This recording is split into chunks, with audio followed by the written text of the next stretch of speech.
ہے اور دین ایک آزاد، ایک زندہ حقیقت اپنی آزاد مملکت کے ثواب بن نہیں سکتا۔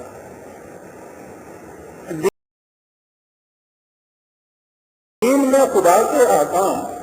مملکت کے قوانین کی حیثیت سے نافذ ہوتے ہیں، اور ظاہر ہے کہ اگر مملکت ہی اپنی نہ ہو تو وہ احکام نافذ کہاں ہوں گے اور کس طرح سے ہوں گے؟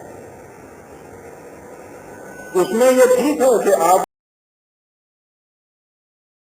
کو نماز روزے حاجات کی تو اجازت ہوگی، لیکن دین کو متمم کرنے کی اجازت نہیں ہوگی۔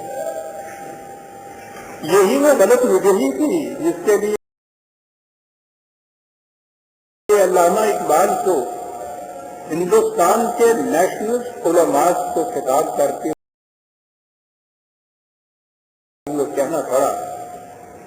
نیشنلسٹ علماء وہ تھے جو کہتے تھے کہ ہندوستان میں ہمیں اسلامی احکام پر کاربند رہنے کی ساری اجازت ہے، کھلی اجازت ہے، تو اس کے بعد پھر یہ خامخواہ کے لیے مطالبے کیوں اور یہ خامخواہ کے لیے شاخ خانے کیوں؟ تو علامہ اقبال نے ان سے کہا تھا کہ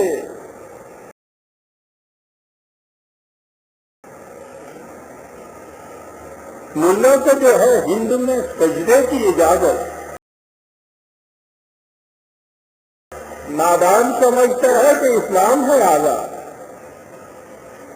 محض نماز کی اجازت سے اسلام آزاد نہیں ہو سکتا۔ اس کے لیے اپنی آزاد مملکت کی ضرورت ہے، اور میں نے عرض کیا ہے نا کہ آج کی نشست میں تو میں اس یمن میں صرف چند الفاظ پر اکتفا کروں گا، اور وہ الفاظ ہیں خود قائد اعظم علیہ الرحمہ کے۔ انہوں نے مسلم یونیورسٹی علی گڑھ کے طلباء سے 8 مارچ 1944 کو خطاب کرتے ہوئے کہے تھے کہ آپ نے غور فرمایا کہ پاکستان کے مطالبہ کا جذبہ محرکہ کیا تھا؟ مسلمانوں کے لیے ایک جداگانہ مملکت کی وجہ جواز کیا تھی؟ تقسیم ہند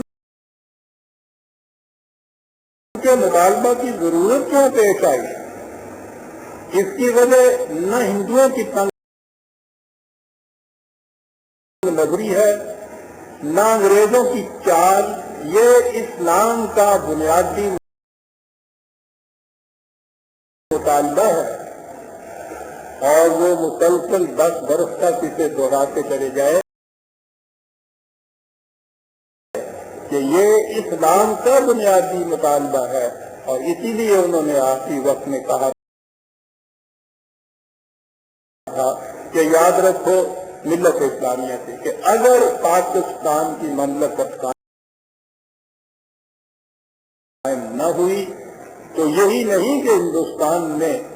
اس مسلمان باقی نہیں رہے گا،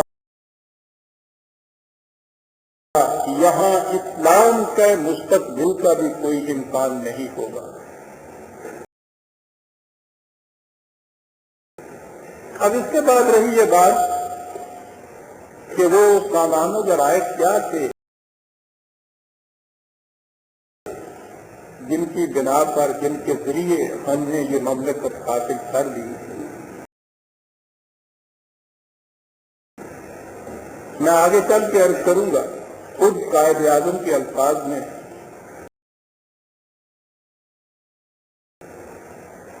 کہ سامان و ذرائع تو کچھ بھی نہیں تھے ہمارے پاس۔ اصل یہ ہے کہ ہم آج اس حقیقت سے بے خبر ہیں کہ ایمان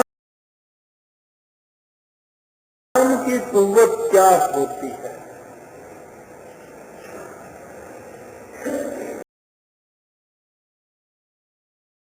وہ ایمان کی قوت جس کے متعلق علامہ اقبال نے کہا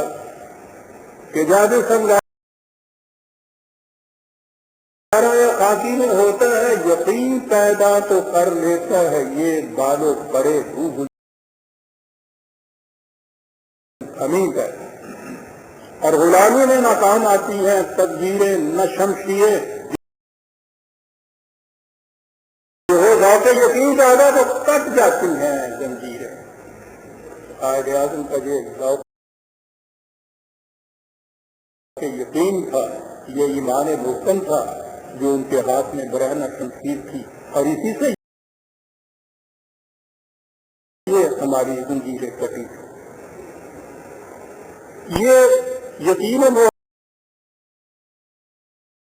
محکم اور ان کی پاکیزگی کردار تھی، یہ ان کی عظمت سیرت۔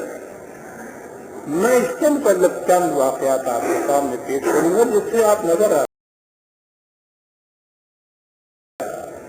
کہ ایک سیاسی لیڈر ہوتے ہوئے بھی انہوں نے اس جنگ کے اندر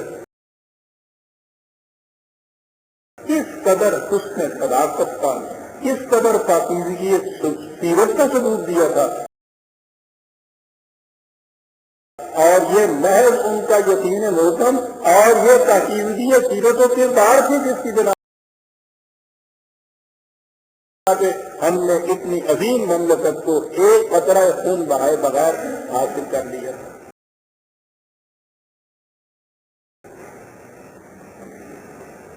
کیریکٹر کے ضمن میں عزیزان من ایک بڑا عظیم نقطہ ہے جسے سمجھ لینا ضروری ہے، اور وہ نقطہ ہے جو زبان وحی سے خود ذات رسالت مآب صلی اللہ علیہ وسلم نے ہمیں سمجھایا۔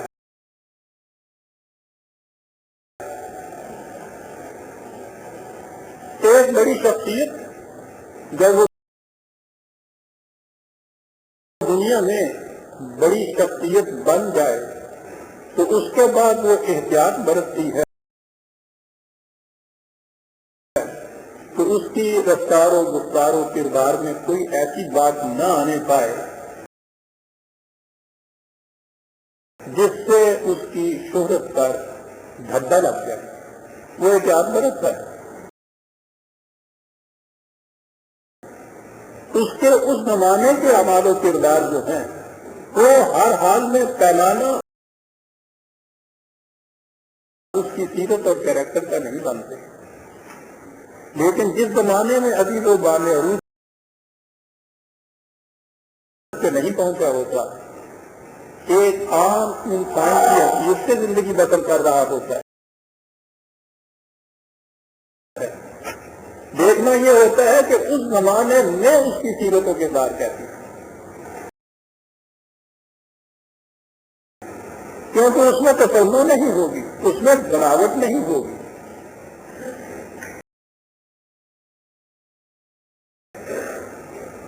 نبی اکرم صلی اللہ علیہ وسلم نے جب دعویٰ نبوت کیا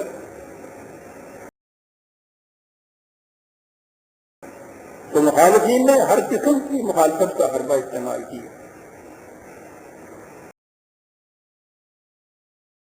بآخر انہوں نے ان سے آپ سے پوچھا صلی اللہ علیہ وسلم کہ آپ کے پاس اس امر کی شہادت کیا ہے